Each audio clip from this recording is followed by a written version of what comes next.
6 tempat nyimpen duit yang akan gue jelasin kali ini.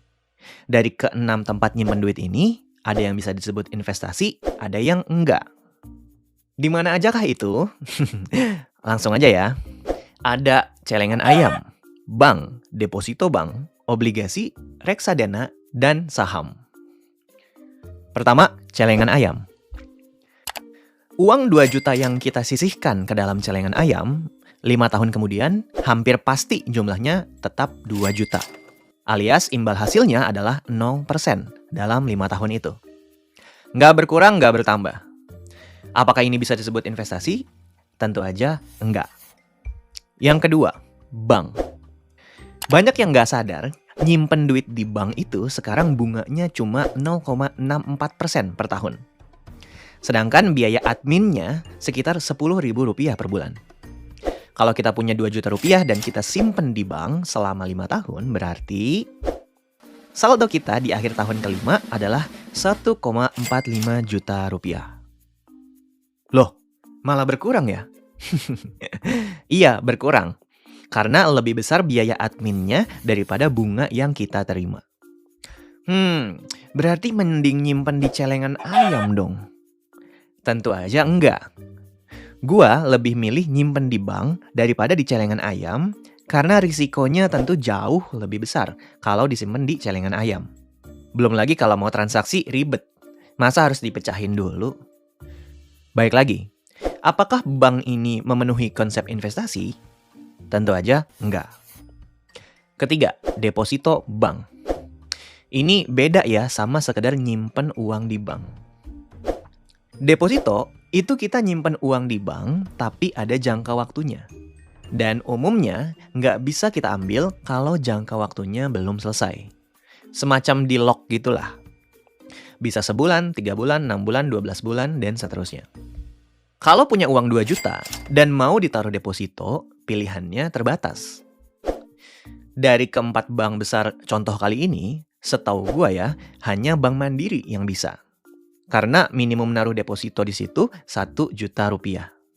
Kalau BCA minimal 8 juta, BRI dan BNI minimal 5 juta. Oke, sekarang kita anggaplah boleh naruh deposito di bank mana aja deh. Dengan bunga deposito kita ambil yang paling tinggi yaitu 4%. Berarti uang 2 juta kita akan jadi 2,34 juta rupiah di akhir tahun kelima. Cara bacanya gini. Kita punya 2 juta rupiah di awal, terus kita masukkan deposito ke bank dengan bunga 4% per tahun. Berarti dalam setahun, kita akan dapat bunga 80.000. Tapi dipotong pajak dulu ya 20% dari yang kita dapat. Berarti pajaknya 16.000 rupiah. Sehingga bunga bersihnya adalah 64.000. Jadinya saldo kita di akhir tahun pertama adalah 2.064.000 rupiah. Lalu tahun kedua, dimasukin lagi semua duitnya termasuk bunga dan jadilah 2,13 juta di akhir tahun kedua. Dan seterusnya dan seterusnya. Sehingga dalam 5 tahun, uang kita di deposito bertumbuh 17%. Apakah ini bisa disebut investasi? Bisa. Karena duit kita bertumbuh jadi lebih banyak dibandingkan dengan duit kita 5 tahun yang lalu. Keempat, obligasi. Kalau sebelumnya kita minjemin duit ke bank dengan jangka waktu tertentu lalu kita dapat bunga, nah kalau obligasi ini kita minjemin uang ke negara atau perusahaan dengan jangka waktu tertentu.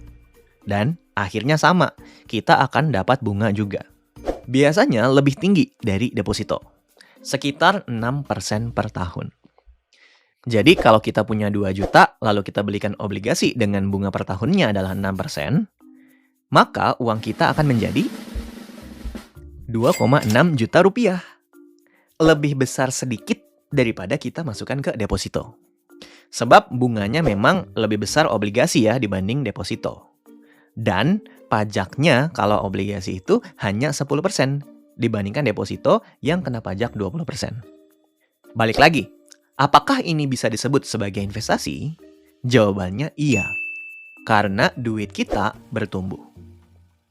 Next, reksadana.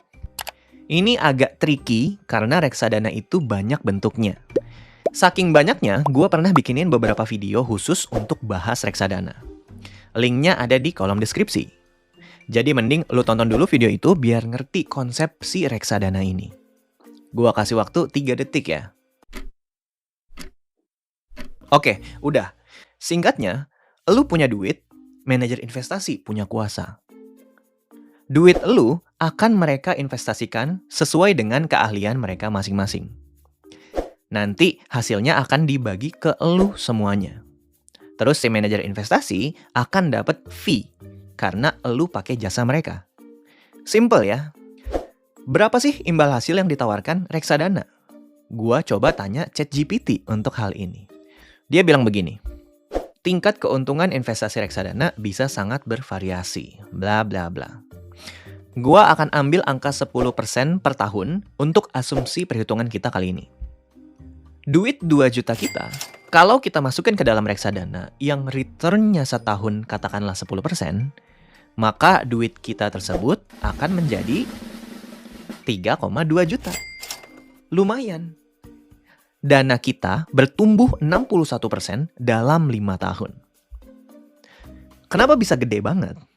Pertama, karena kita asumsi pertumbuhannya adalah 10% per tahun. Dan reksadana itu nggak kena pajak. Makanya nih, di tabel ini nggak ada kolom pajaknya kan? Lumayan. Ini jelas banget ya, reksadana bisa dibilang sebagai instrumen investasi. Lanjut, terakhir. Saham. Saham ini jauh lebih kompleks lagi dari sebelumnya. Tapi kalau kita pelajarin bener-bener sih, nggak sesulit itu. Belajarnya di mana? Terserah di mana aja. Saham dalam 23 tahun terakhir, itu kira-kira naiknya per tahun adalah 10,6%. Kalau teman-teman cari di internet, ya sekitar 10-12% lah rata-ratanya setahun. Kita ambil yang paling tinggi aja ya, 12%. Jadi, kalau kita punya 2 juta dan kita taruh di saham selama 5 tahun, dan imbal hasil per tahunnya adalah 12%, maka uang 2 juta kita akan menjadi 3,5 juta rupiah. Lumayan juga. Umumnya, saham memang return-nya lebih besar daripada reksadana dalam jangka panjang. Dan kalau milih sahamnya benar. Kalau ngasal ya jangan berharap apa-apa ya. Oke, dengan ini jelas ya bahwa saham sangat bisa disebut investasi. Kita coba rangkum ya. Dari ke-6 tempat nyimpen duit ini, yang bukan investasi adalah celengan ayam dan bank. Lalu 4 sisanya yaitu deposito, obligasi, reksadana, dan saham adalah investasi.